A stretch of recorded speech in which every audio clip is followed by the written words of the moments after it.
Bonjour à tous, donc on va attaquer aujourd'hui le chapitre 7 sur l'électricité.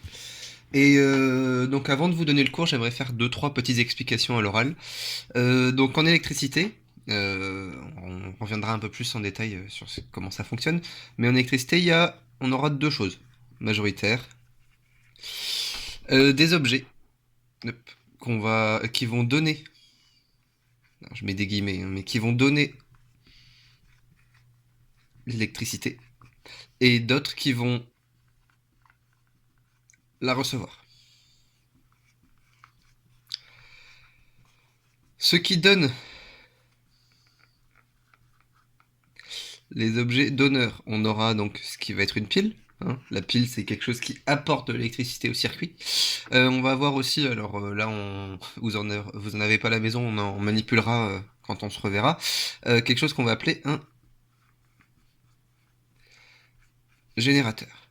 Donc ça, ce sont les deux gros types d'objets que vous rencontrerez en électricité tout au long du collège et qui sont des donneurs d'électricité. En fait, ces donneurs d'électricité, on va appeler ça de manière générale,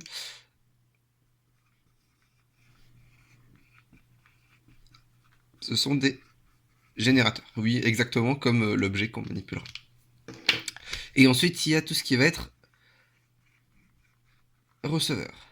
Alors, avant de voir la liste de tous les receveurs, l'électricité, si vous surprend les deux chapitres d'avant, le son, il a besoin de matière pour se déplacer. La lumière, elle a besoin de milieux transparents pour se déplacer. Sinon, elle se déplace pas. L'électricité, c'est alors pareil, ça a une vitesse, on va pas rentrer dans les détails de la vitesse de l'électricité, mais ça a un certain mode de déplacement. Et pour se déplacer, ça a besoin de quelque chose qu'on va appeler de conducteur. Donc, qui va être différent de isolant. Donc un conducteur, ça va être tout ce qui va être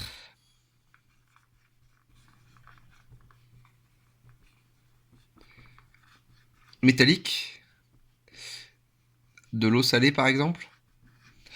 Euh, le graphite, là, les mines de crayon. Ces choses-là vont être conductrices. C'est-à-dire que si je m'en sers comme transporteur d'électricité, l'électricité passera au travers. Alors que si je prends n'importe quoi d'autre, de l'air, du bois, du plastique, peu importe, alors du coup, là, du tissu, ça se comportera comme, du coup, ben, on essaie de faire un chemin avec, mais l'électricité ne passera pas. C'est un isolant, ça ne laissera pas passer l'électricité. Bien.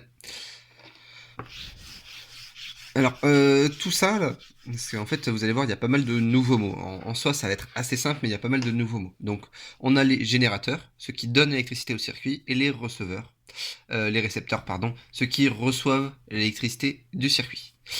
Donc, tout ce qui est générateur et récepteur a besoin d'être conducteur, comme je viens d'expliquer, sinon l'électricité ne passe pas. Et à chaque fois qu'on fera du coup un circuit électrique, il y aura toute une histoire de boucle comme ça. L'électricité partira d'un point, reviendra à un endroit et fera des tours et des tours et des tours. Donc pour qu'il y ait de l'électricité dans un circuit, il nous faut toujours forcément au moins un générateur. Je reviens du coup sur les récepteurs. Déjà, en récepteur, on a le fil électrique. Le fil électrique, lui, son rôle, ça va être simplement de transporter l'électricité. Il sert de conduit, entre guillemets. On aura la lampe. La lampe, par exemple, elle reçoit de l'électricité et elle va la transformer en lumière. Le moteur, lui, il reçoit l'électricité, mais il va la transformer en mouvement. Hein. C'est comme une voiture électrique, par exemple. Il y a de l'électricité, je la branche, elle se met à avancer, donc le moteur va se mettre à tourner grâce à l'électricité.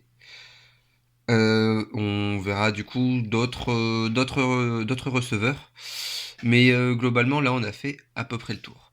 Voilà, je vous détaillerai tout ça dans le cours. Donc avec tout ça, on va se rendre compte que ça va pas être facile à représenter. Si je prends par exemple juste je veux allumer une ampoule grâce à une pile. Alors la pile, ça ressemble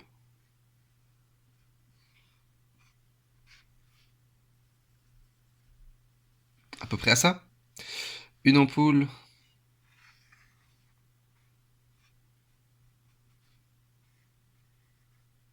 Ça ressemble à ça. Et du coup, bon, je vais juste changer de couleur, hein, mais le fil, hop, il faut qu'il soit branché là. Et il faut qu'il soit branché là. Donc là, si je fais ça, hop, la lampe se met à briller. Là, c'est quand même un circuit très simple, hein, il y a juste une pile et une lampe.